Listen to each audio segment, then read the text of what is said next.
how does our spiritual health affect our mental emotional health?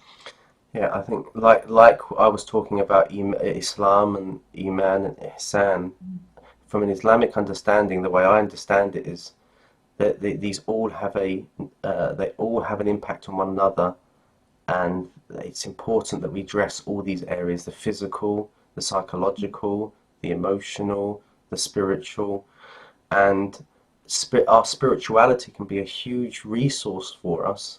What I've noticed with clients is spirituality can often be a great support of allowing the process to happen. Because what is spirituality? From one perspective, is spirituality is that I feel held by something bigger than myself. I Mm. feel connected to something bigger than myself. That enables us often to be able to let go to the process. If someone's really highly traumatized, they don't have that ability. They need to keep control. They need to resist because they never had that agency to do that. Often, if we, in our spirituality, because we do feel connected to some larger, greater force, we can often it can really help us in the process to sort of let go to that process to some degree. And so I think spirituality can be really beneficial, and it gives us a map as well. I think when people go on the healing journey, we often need a map to navigate where we're going. And if we're well educated is spiritually and religiously, it can really give us an understanding. We can use our therapeutic tools to just reinforce what are the religious principles. And that's why I think it's so important for us as Muslims. We do integrate these two because it can give people assurances that they're not doing something that's out there and crazy, because it can often feel like that when we're going into the unknown, something Yeah. we're not used to. We can feel very uncomfortable, and we can use our religion to to convince ourselves that this is not good for me. Yeah. And so, if someone's got and this is why it's so important that our religion be not an identity but a relationship. When Mm. people have a real working relationship with God, they feel God experientially in their life, it can Mm. really help the healing. I think it's problematic. That's often what's problematic when we really just we haven't had a deep relationship with Allah in our life, to enable us to get through our struggles. What we can have to our religious practice become is really an identity Mm. of just keeping safe and saying Yeah. that's not me and this is, and that can sometimes be detrimental to the healing process, because anything that doesn't fit with my paradigm, my very narrow paradigm, it just shuts it down, and it's very hard for us to really support them.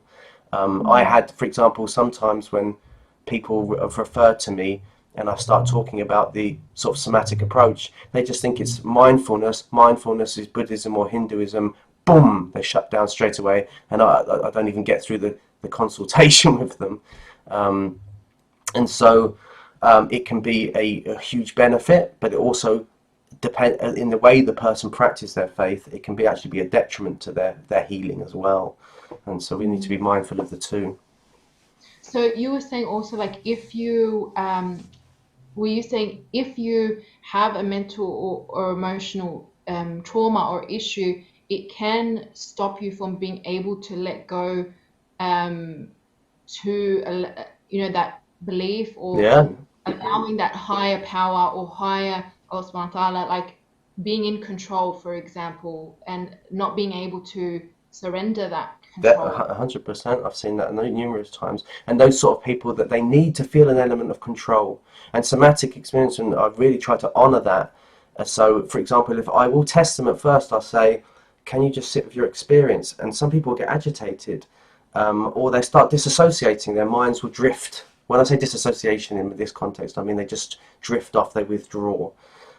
Then so when they get agitated, I say, okay, let's feel something. Let's feel you're in control, and that could be just moving their hands or moving their feet, so they feel some element of they have a sense of self in relationship to this experience. And so we need to work with that. But some people are just so need that control, and that's why coaching is very suited to that sort of that personality type in the short term, not necessarily in the long term, because they feel like I'm going to action something, I can do this. Is that it speaks to that, and that's and again, short term they might achieve things, but it's not necessarily, again, making a generalized statement. It can often in the long term be not really help them really process some really deep rooted issues that are really there, that aren't going to shift unless they can give to a process. But they've got to feel the trust and safety to do that. Those people that have that sort of control personality.